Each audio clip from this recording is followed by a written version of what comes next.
If you've noticed that colds hit you harder than they used to, that you take longer to bounce back than you did at 50, or that every bug going around the family seems to find you, it's not your imagination and it's not just bad luck. After 60, your immune system genuinely changes. But here's the part most people are never told. 3 ordinary foods, the kind you can buy at any grocery store this week, can quietly give that immune system real, measurable support. No expensive supplements, no miracle powders, just food.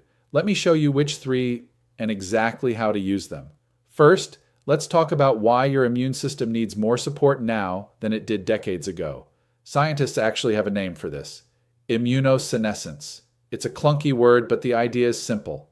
As we age, the immune system gradually becomes slower to respond and slower to recover. A few things happen at once. Your body produces fewer fresh immune cells than it used to.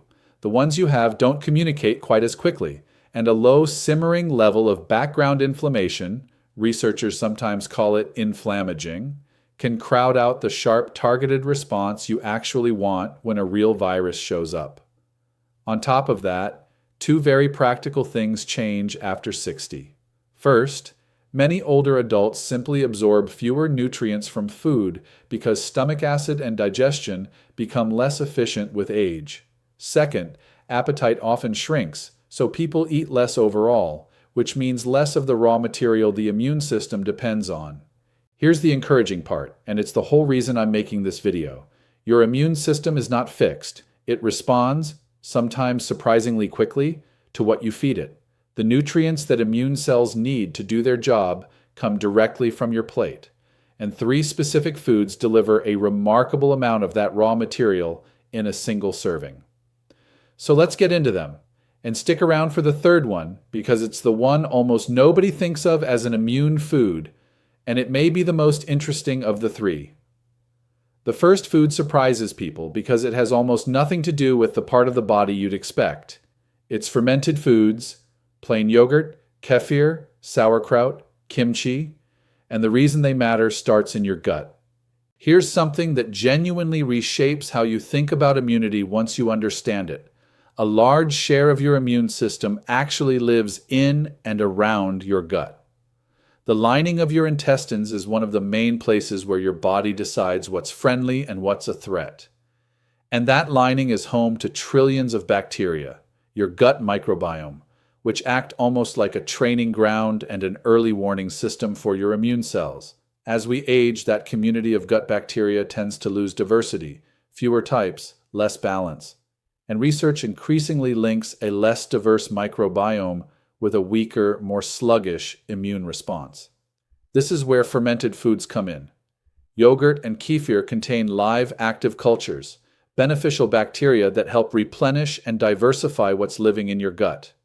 Think of it like restocking a garden that's been thinning out. The more varied and robust that internal garden, the better your gut lining can do its job as an immune gatekeeper. Kefir is especially worth knowing about because it typically contains an even wider range of bacterial strains than regular yogurt, and it's easy to drink for someone who isn't very hungry in the morning. So how do you actually use it? Aim for a serving most days, a cup of plain yogurt or kefir. The key word is plain. The flavored, sweetened versions can carry as much sugar as a dessert, and high sugar works against you here. Buy plain and add your own fresh or frozen berries for sweetness. Look for the words live and active cultures on the label. If dairy doesn't agree with you, kefir is often easier to digest than milk because the fermentation breaks down much of the lactose, and there are coconut and water-based fermented options too. Also, one honest note: fermented food supports your gut steadily over time. This isn't a switch you flip overnight. The benefit comes from making it a regular, quiet habit, a few times a week, every week. Now, the next food is one that's been studied for decades, and most people over 60 still don't eat nearly enough of it. The second food does double duty in a way very few foods can, and it solves 2 of the biggest immune problems older adults face at the same time. It's fatty fish, salmon, sardines, mackerel, and trout. Let's start with what makes it special: vitamin D. This is one of the most important nutrients for immune function, and it's also one of the most common things older adults are low in. There's a reason for that. Your skin becomes less efficient at making vitamin D from sunlight as you age, and many people over 60 spend more time indoors. Vitamin D acts almost like a signal that helps immune cells switch on and respond properly. When levels run low, that response can be blunted. Fatty fish is one of the few foods that naturally delivers a meaningful amount of vitamin D, but it brings two more things to the table that matter just as much.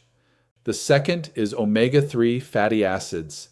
Remember that low, simmering inflammation I mentioned earlier? Omega-3s are one of the most well-studied tools for calming excess inflammation. By turning down that background noise, they help your immune system save its energy for the threats that actually matter. And the third, which almost nobody talks about, is protein. Your immune system is built largely out of protein. Antibodies, the very molecules that recognize and neutralize invaders, are proteins. After 60, many people don't eat enough of it, and the body also uses it less efficiently. Low protein means your body has less raw material to build a strong defense.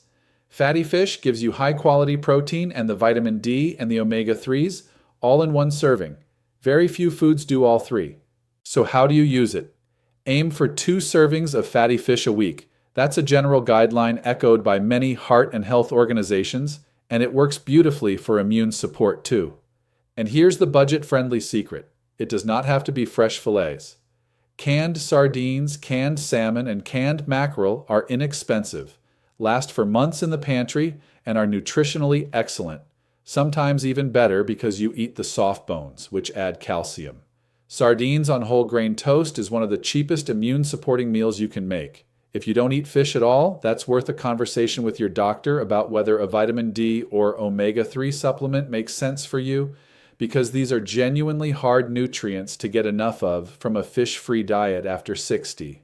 And now the third food, the one almost nobody pictures when they think immune food: mushrooms, plain ordinary mushrooms. Mushrooms are quietly one of the most interesting foods for the aging immune system for 2 reasons. The first is a type of natural fiber found in their cell walls called beta-glucans. Researchers have studied beta-glucans with real interest because they appear to help prime certain immune cells, essentially helping them stay alert and ready to respond. Think of it less like a soldier and more like a coach keeping the team warmed up. Common button mushrooms, cremini, portobello, shiitake, and oyster mushrooms all contain them. The second reason is a genuinely useful trick most people have never heard. Mushrooms can make vitamin D, the same immune-critical nutrient we talked about with fish, when they're exposed to sunlight, much like our own skin does. If you take ordinary mushrooms from the store and set them gill-side up on a windowsill or outside in direct sun for even 30 to 60 minutes before cooking, their vitamin D content can rise significantly. It costs nothing, and it turns a simple mushroom into a small vitamin D source. So how do you use them? Mushrooms are easy to fold into food you already eat. Sauté them and add to eggs, soups, pasta, or a stir-fry. Cooking is actually important here. Mushrooms should be cooked, not eaten raw, because heat breaks down their tough cell walls and makes the beneficial compounds, including those beta-glucans, more available to your body. A handful a few times a week is a reasonable, realistic target. Before you rush to the store, there's one mistake that can quietly cancel out a lot of this, and I want to make sure you don't make it. Let me be straight with you because you deserve honesty rather than hype. No single food is a force field. You can eat all 3 of these every day and still catch a cold. That's just how viruses work. What these foods do is give your immune system better raw material to work with, so it can respond more effectively and recover more quickly. That's meaningful, but it's support, not a guarantee. And here's the mistake I mentioned. Food works with the rest of your life, not instead of it. You can eat perfect meals and still undercut your immune system with chronic poor sleep, constant stress, or not moving your body. Sleep in particular is when a lot of immune repair happens. So think of these foods as one strong pillar holding up a roof, not the entire house. A few important safety notes. If you take a blood thinner like warfarin, large changes in vitamin K-rich foods or fish oil intake can interact with your medication, so talk to your doctor before making big shifts. If you have kidney disease, your protein and mineral needs may be specific to you. And if you're on any regular medication, it's always worth a quick conversation before overhauling your diet. None of this is a substitute for your doctor's advice. It's information to bring to that conversation. So there they are, 3 quiet, ordinary, affordable foods that give your immune system real support after 60. Fermented foods like yogurt and kefir to rebuild your gut's defenses.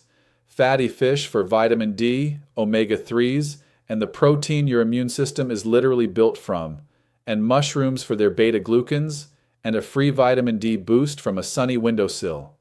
Pick just one to start with this week. One small change you'll actually keep beats a perfect plan you abandoned by Friday. Add the next when the first feels normal. If this was useful, consider subscribing, because next time I want to walk through the everyday habits, beyond food, that quietly strengthen or weaken your immune system after 60. Some of them will surprise you. Take care of yourself. You're worth the effort.